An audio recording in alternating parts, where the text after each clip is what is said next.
Did you know NetherRealm made 17 new characters? Keep in mind it's only been 3 games, so I consider this very impressive, which is why I thought it'd be really fun to rank all of them from best to worst. And let me know what your tier list looks in the comment section down below, and let's go ahead and get started.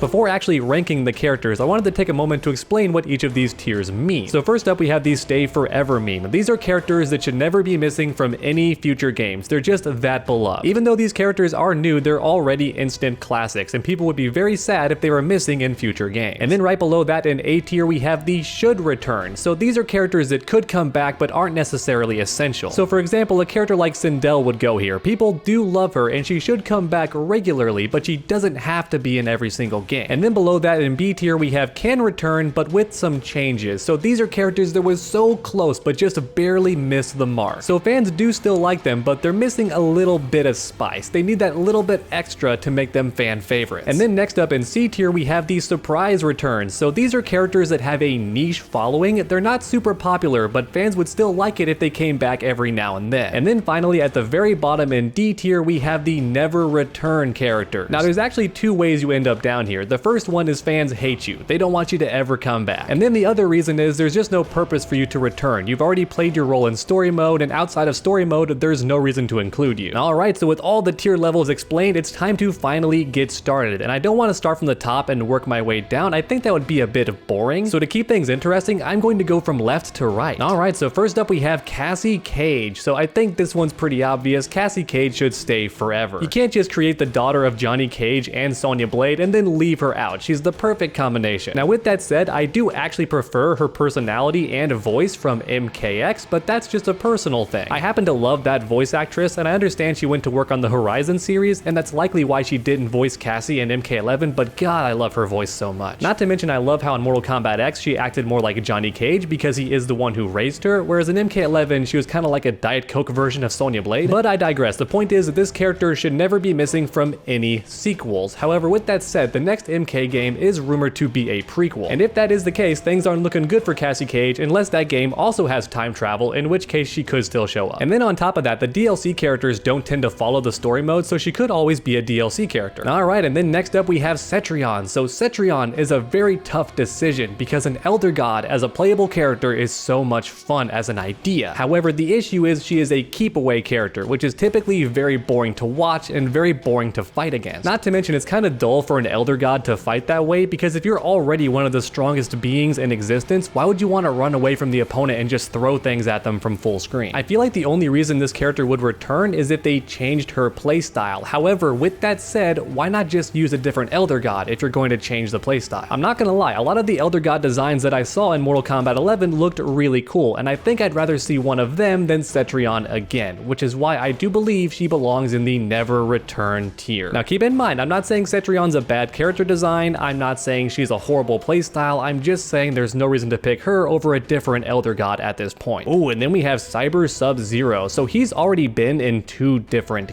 games, so maybe he could be in the surprise tier category because fans wouldn't hate it if he came back. However, with that said, I can't see him ever being his own character again. I think he'd always be a variation or something of that nature, so I think unfortunately he also belongs in the Never Return category because as a separate character on the roster, I don't think he's ever going to come back. Oh, but then we have D'Vorah. This character has such a love-hate relationship in the fan base, and I do actually blame NetherRealm for that. There was no reason to make her kill off all the fan favorite characters. That is a recipe for destruction. And it's a real shame too because I love D'Vorah's design and the idea of a bug lady is really cool and her playstyle's always been a ton of fun as well. Not to mention I do tend to love the characters that everybody else hates. I'm kind of like a foster parent in that regard. I'm like, come to me child, I'll love you. But with that said, taking into account their popularity in the fandom, I would say that D'Vorah could be at most a surprise return. I definitely don't think she'll ever be on the base roster in any future games. There might be a different Kaiten, but I don't see D'Vorah coming back. back. However, she does have a small chance of being a DLC character. Once again, if she just didn't kill off the fan favorites, especially Scorpion, I think she'd have a much bigger chance. But unfortunately, NetherRealm really did put the nails in her coffin. Oh, and then we have Aaron Black. So my gut instinct says should return because I think despite everyone loving his appearance, they hate his playstyle. But if it were up to me, he'd be right here because as a fellow Texan myself, having a cowboy in a fighting game is something I truly admire. In fact, I dare say that every single fighting game should have a cowboy character of some kind. However, with that said, this tier list is not just about my opinion. It's also about character popularity, their role in the story, and all that stuff. And when it comes to the story, Aaron Black's not that important, so he's probably going to be in should return. Once again, a cowboy character in a Mortal Kombat game is fantastic, and I also love how he spends most of his time in Outworld. That gives him this air of mystery. So yeah, I think A tier makes a lot of sense for this awesome cowboy character. Oh, and then we have Ferritor. Man, if it was up to me, they'd be in B tier, like can return with some changes, or even should return, because I love this character on a personal level. I'm a big fan of monster characters in general, especially if you can play as them, and I also think their playstyle is very unique. If anything, I wish NetherRealm would bring them back and push the envelope even further and make them like Zato in Guilty Gear, where you can actually control Farah and Tor separately. That would be really sick. But once again, this tier list is not about what I want, and if I'm being honest with myself and the reality of how things are, they're going to be in the never return tier. It's sad to say, but this character is just never going to come back. At least I don't see it happening. It wouldn't even be a very good business decision, so I wouldn't even hold it against NetherRealm if they didn't bring Ferritor back, but I love them personally. Oh man, and then we have Cyber Frost. This tier list is just tugging at my heartstrings because I love the idea of Frost as a cyborg character, and I love playing as Frost. This character had me more excited than anybody else when they were announced for Mortal Kombat 11, and in fact, even before they got announced, I was like, please let Frost be in the game, please let Frost be in the game. And then there she was, and on top of that, she was more unique than she had ever been. She wasn't just a clone of Sub-Zero, she was now a cyborg character, and that's why I do consider her a NetherRealm original. I understand Frost already existed, but let's be real, she just used Sub-Zero's moves. Here she was actually different and had moves that had never been seen before, which is why I don't mind the change. I find it to be a very unique twist on the character. I would have been okay with either, but I love how NetherRealm gave her her own entirely new moves and also made her the cyborg character. That was an interesting choice. However, once again, with a heavy heart, that is definitely a gimmick. I don't think Cyborg Frost is ever going to come back. We may get Frost, but she's not going to be a cyborg again. Oh man, a lot of the characters so far are in the never return tier. I hope things change soon. Ooh, Garrus. So I think Garrus is at least in the surprise returns category. I think he could return with some changes. The problem is he has like no role in story mode and not very much personality either. So I think B tier is actually a good fit for him. A character that can make things out of sand and control time is really cool. So I hope in future games he has more time control abilities because that makes him way more unique than just controlling sand, because Tremor already controls the earth, and that's why I think Garrus should use way more time control powers and also have a bit of a personality overhaul. Give him something that makes him more unique. Right now he's kind of a walking computer. Oh boy, and then we have Jackie. This character is a bit controversial. I love playing as this character and I want her so much to be more popular, and I also love her concept art designs. I think if NetherRealm had gone with that instead of just making her a smaller female Jax, the fans would have liked her a lot more. And in saying that, I think she belongs in surprise returns, mainly because Takeda had to sit out a game and he was by far the fan favorite and he still didn't make it in. So if he can sit one game out, then so can Jackie. Don't get me wrong, I love how NetherRealm completely overhauled her playstyle in the next game and made her a pure rushdown character. That was awesome, but even so, she does not need to return anytime soon. And that's not my personal opinion. I would love to see her in every game. I'm just saying the fans would rather see somebody else besides her. Ooh, and then Collector. Man, Collector should just return. Let's be honest, they did him kind of dirty in story mode. He's a very unique character. His weapons are very unique, an awesome arsenal of special ancient weapons. Not to mention the guy has 6 arms, but he only uses 4. That's a bit of a wasted opportunity. I think 6 arms would have been more unique as well, but the guy's a great new character. He should definitely return. I mean, at the very least, he could be an extra jobber. That way it's not always Baraka and Shiva having to lose all the time. At the very least, he could be that. However, I hope NetherRealm does something special with him in future games because I think he has a lot of potential, especially in story mode. And then we have Kotal Khan. I think once again should return. Kotal Khan's one of those characters that could always be in the game. His attacks are very unique and interesting. He's also a grappler, which is pretty rare in NetherRealm games. And he's also a big body character, which I think we need more of. Everything about his gameplay is perfect. I love Kotal Khan from a fighting standpoint. Now from a story standpoint, he's never been as cool as he was in the comics, and the writers have stated the comics are mostly non-canon unless they say otherwise, and that's a real shame. But when it comes to how he plays and his unique design as as a character, I think he should always return. Oh wait, that makes him a stay forever character. I almost messed up. Yeah, he is definitely a stay forever character, I feel like. Ooh, and then we have Chronica, never return.